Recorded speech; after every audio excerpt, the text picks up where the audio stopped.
कि अगर आपके देश में महंगाई है, आपके देश में समस्याएं हैं, आपके देश में सब कुछ गड़बड़ चल रहा है, तो सबसे पहले जांच परख के देखो आपका राजा अनपढ़ तो नहीं है। अगर आपके देश में सब गड़बड़ चल रहा है, बेरोजगारी है, बहुत सारी समस्याएं हैं, जरा देखो राजा, आपके राजा को कोई दोस्त तो नहीं है। अगर है तो सबसे पहले अपने राजा को उखाड़ के फेंको, नहीं तो आपकी समस्याओं का कोई समाधान नहीं होगा। आपकी समस्याओं का कोई समाधान नहीं होगा। वो पढ़ा करते थे, अंधेर नगरी चौपट राजा, सवा शेर बाजी सवा शेर खाजा।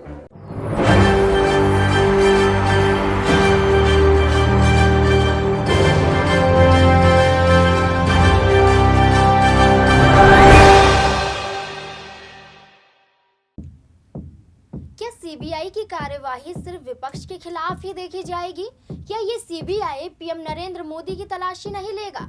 क्या यहाँ पर सबूतों के साथ उनके खिलाफ कार्यवाही नहीं की जाएगी? ये सबसे बड़ा सवाल मंडराता हुआ नजर आता है जब देखा जाता है कि विपक्ष के खिलाफ मोदी सरकार ईडी सीबीआई की कार्यवाही के तहत शिकंजा कसती हुई नजर आती है। बात करते हैं दिल्ली की अरविंद केजरीवाल की सरकार पर, जहां पर गुजरात से लेकर दिल्ली तक यहां पर हर एक मंत्री पर शिकंजा कसा जा रहा है। हर एक के खिलाफ ईडी सीबीआई की कार्यवाही करवाई जा रही है। तो साफ तौर पर यह जाहिर होता है कि सिर्फ विपक्ष की आवाज को दबाने का काम ही रह गया है।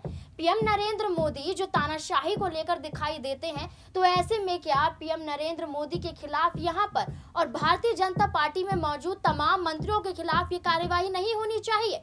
राहुल गांधी की संसद सदस्यता रद्द होती है, तो ऐसे में अनुराग ठाकुर, कपिल मिश्रा जैसे इन मंत्रियों की संसद सदस्यता रद्द नहीं होनी चाहिए। ये सवाल इसलिए गूंजता हुआ नजर आता है क्योंकि विपक्ष पर ईडी सीबीआई की कार्यवाही के तहत उन्हें जेल में डाला जाता है। बिहार में तेजस्वी यादव के खिलाफ ईडी सीबीआई की कार्यवाही बिठाई जाती है। राहुल गांधी के खिलाफ भी देखा जाता है कि सूरत कोर्ट में एक याचिका दाखिल की जाती है और संसद सदस्यता रद्द कर दी जाती है। ठीक ऐसे ही दिल्ली में अरविंद केजरीवाल की बात की जाए तो उनके मंत्री जो हैं, पहले जो उप मुख्यमंत्री रह चुके हैं, शिक्षा मंत्री रहे हैं, यहाँ पर उन्हें तिहाड़ जेल में बंद कर दिया जाता है। नई आबकारी नीति को लेकर उन पर एक्शन लिया जाता है और तिहाड़ जेल में बंद हो जाते हैं। और उसके बाद इसी कार्यवाही के तहत इसी मुद्दे को लेकर, नई शराब नीति के मामले को लेकर यहाँ पर अरविंद केजरीवाल पर भी निशाना साधा जाता है। नमस्कार, मैं नाज़मीन खान और आप देख रहे हैं SPN 9 news. Arvind Kejriwal CBI की कार्यवाही के तहत दफ्तर जाते हैं और दफ्तर जाने के बाद जब वो बाहर निकलते हैं तो अपनी ईमानदारी को दिखाते हुए काफी कुछ कहते हुए नजर आते हैं। कहते हैं कि महंगाई, बेरोजगारी, बुजुर्गों, महिलाओं, बच्चों और युवाओं सबके लिए उन्होंने काम किया है। इस काम के बदौलत वो यहाँ पर अपनी ईमानदारी को पेश करते हैं। उनकी पार्टी का जो ये नाम है ये भी जनता से जुड़ा हुआ है।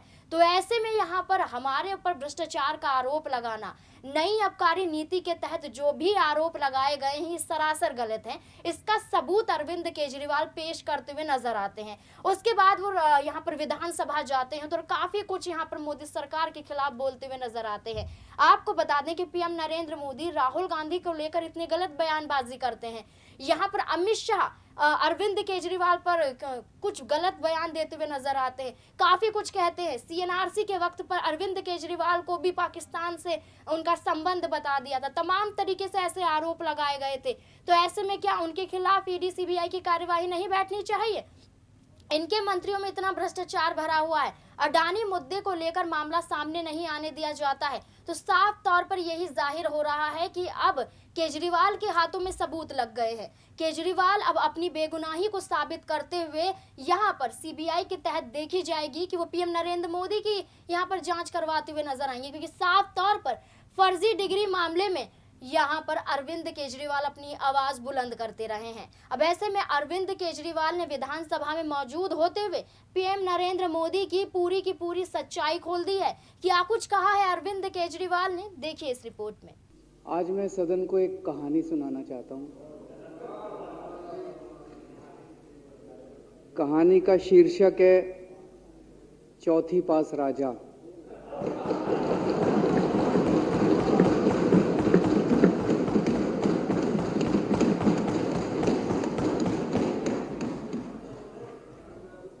आपने बचपन में राजा रानी की बहुत कहानियां सुनी होंगी। मेरी कहानी में रानी नहीं है,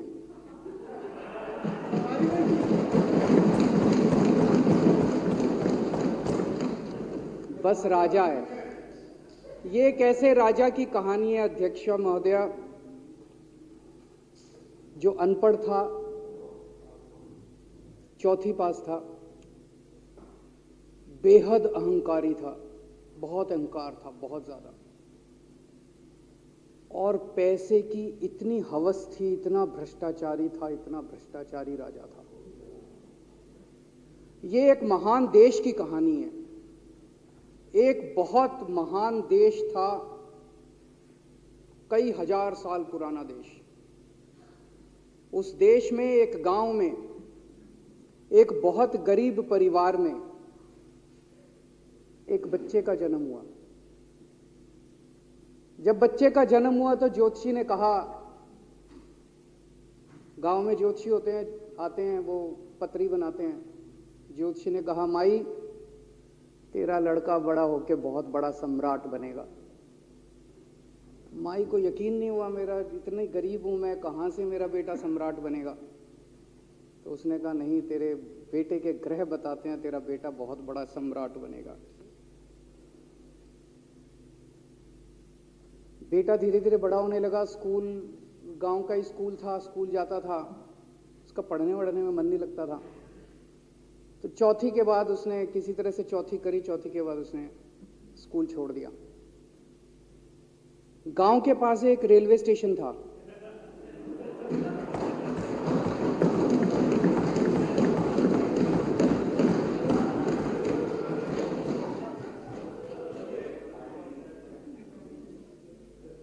तो घर का खर्चा चलाने के लिए वो लड़का वहां स्टेशन पे चाय बेचता था। लड़के को भाषण देने का बड़ा शौक था।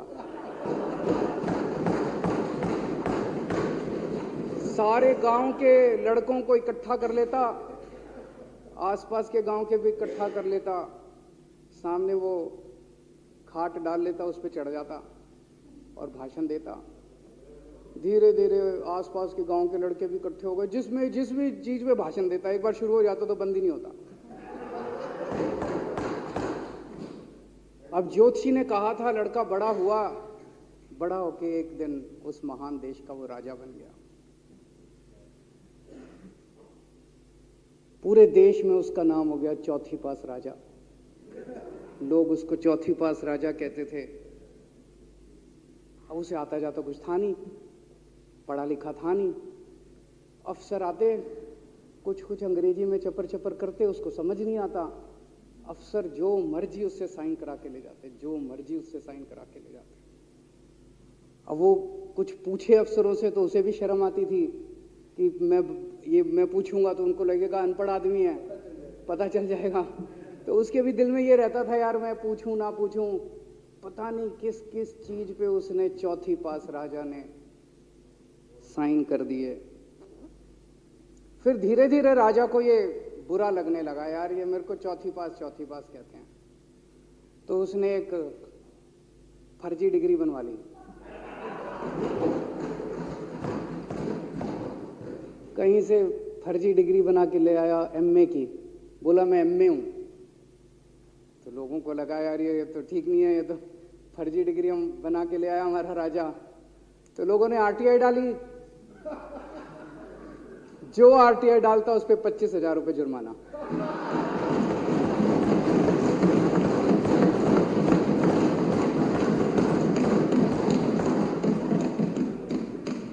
आपके नेता की बात नहीं कर रहा। आप लोग भी हंस सकते हो।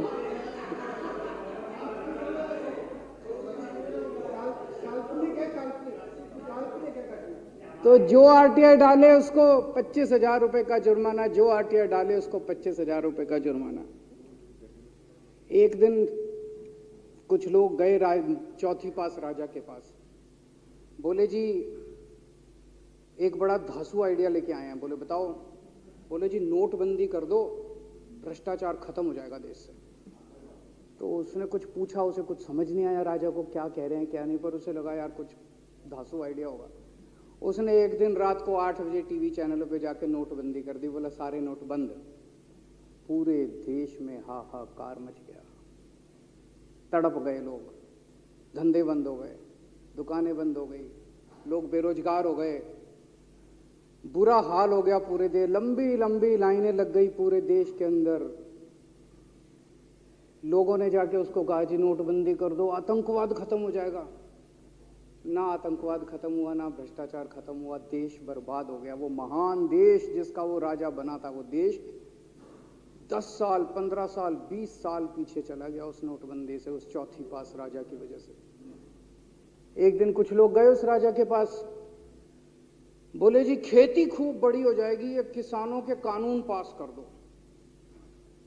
अब उसको कुछ अकल नहीं थी राजा को, अनपढ़ राजा था। उसने साइन कर दिए, 3 काले कानून पास हो गए किसानों के।